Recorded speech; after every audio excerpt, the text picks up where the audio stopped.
കേന്ദ്രമന്ത്രി ധർമ്മേന്ദ്ര പ്രധാന്റെ രാജി ആവശ്യപ്പെട്ട പാർലമെന്റിന്റെ ഇരുസഭകളിലും ഇന്നും പ്രതിപക്ഷ ബഹളം. രാജ്യസഭ 2 മണിവരെ നിർത്തിവെച്ചു. ലോക്സഭ തിങ്കളാഴ്ചത്തേക്ക് പിരിഞ്ഞു. രാജി രാജി എന്ന മുദ്രാവാക്യം ഉയർത്തിയായിരുന്നു പ്രതിപക്ഷ ബഹളം.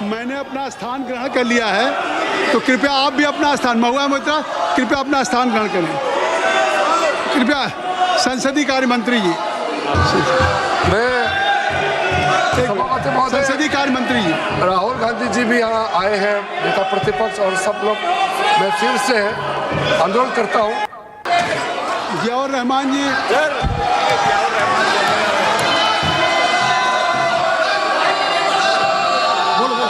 Sir I right mike sir I right to let you all report of the standing committee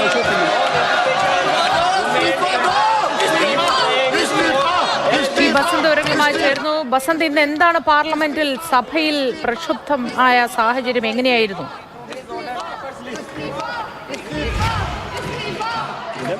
ഇന്ന് പാർലമെൻറ്റിൻ്റെ ലോക്സഭ ഇപ്പോൾ തിങ്കളാഴ്ച ചേരാൻ വേണ്ടി പിരിഞ്ഞിരിക്കുകയാണ്. രാജ്യസഭ ഇന്ന് ഉച്ചയ്ക്ക് 2 മണിക്ക് വീണ്ടും ചേരും. ഈ നീറ്റ് ചോദ്യപേപ്പർ ചോർച്ച, അതോടൊപ്പം തന്നെ എംപിമാർക്കെതിരെയുള്ള പോലീസ് അതിക്രമം, വിദ്യാർത്ഥികൾക്ക് നേരെയുള്ള ക്രൂരമായ ലാത്തിച്ചാർജ് തുടങ്ങിയ വിഷയങ്ങൾ ഉന്നയിച്ചുള്ള പ്രതിഷേധം തന്നെയാണ് ഇന്ന് പാർലമെൻറ്റിൻ്റെ ഇരുസഭകളെയും പിടിച്ച് ഉലച്ചത്. 5ാം ദിവസവും തുടർച്ചയായി സഭാ നടപടികൾ തടസ്സപ്പെടുന്ന ഒരു കാഴ്ചയാണ് ഇന്നുണ്ടായത്. രാവിലെ സഭ ചേരുന്നതിന് തൊട്ടുമുമ്പ് പാർലമെൻറ്റിലെ മഗർദ്വാറിൽ പ്രതിപക്ഷം പ്രതിഷേധ ധർണ നടത്തി. വലിയ ഒരു കറുത്ത ബാനറാണ് പിടിച്ചിരുന്നത്. ധർമ്മേന്ദ്ര പ്രധാനെ മാറ്റണം അല്ലെങ്കിൽ നീക്കം ചെയ്യണം എന്നുള്ളതാണ് പ്രധാന ആവശ്യമായി ഉന്നയിച്ചത്. കോൺഗ്രസ് അധ്യക്ഷൻ മല്ലികാർജ്ജുന ഖാർഗെ നേരിട്ട് സമരത്തിൽ പങ്കെടുക്കുകയും അദ്ദേഹം തന്നെയാണ് മുദ്രാവാക്യം വിളിച്ചു കൊടുക്കുകയും ചെയ്തത്. പ്രിയങ്ക ഗാന്ധി അടക്കമുള്ള മുതിർന്ന നേതാക്കളും മറ്റ് പ്രതിപക്ഷ പാർട്ടികളിലെ നേതാക്കളും ഒക്കെ തന്നെ ഇന്ന് ധർണയിൽ പങ്കെടുക്കുകയും ചെയ്തു. കനത്ത മഴ വകവയ്ക്കാതെയാണ് പ്രതിപക്ഷ നേതാക്കൾ ഇന്ന് ധർണയിൽ പങ്കെടുത്തത്. തുടർന്ന് ലോക്സഭ ചേർന്ന ഉടൻ തന്നെ ബഹളത്തിൽ മുങ്ങുകയും 12 മണിവരെ നിർത്തിവെക്കുകയും ചെയ്തു.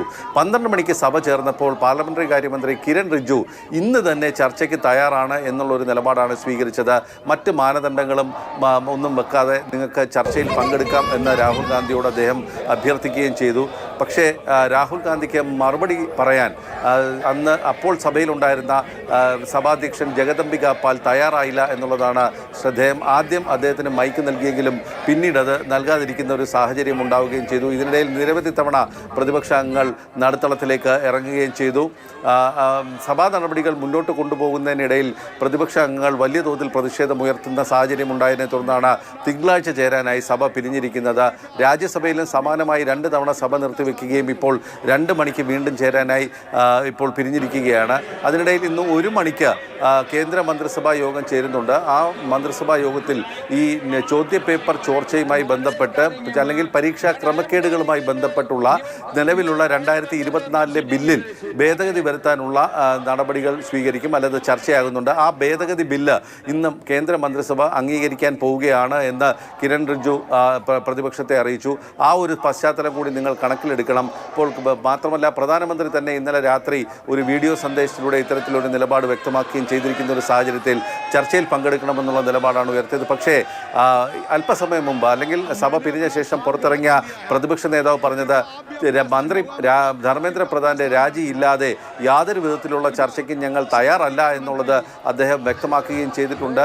മാത്രമല്ല, തനിക്ക് സംസാരിക്കാൻ മൈക്ക് ആദ്യം അനുവദിച്ചെങ്കിലും പിന്നീട് അത് നിഷേധിക്കുന്ന ഒരു കാഴ്ചയാണ് ഉണ്ടായതെന്നും അദ്ദേഹം വ്യക്തമാക്കി.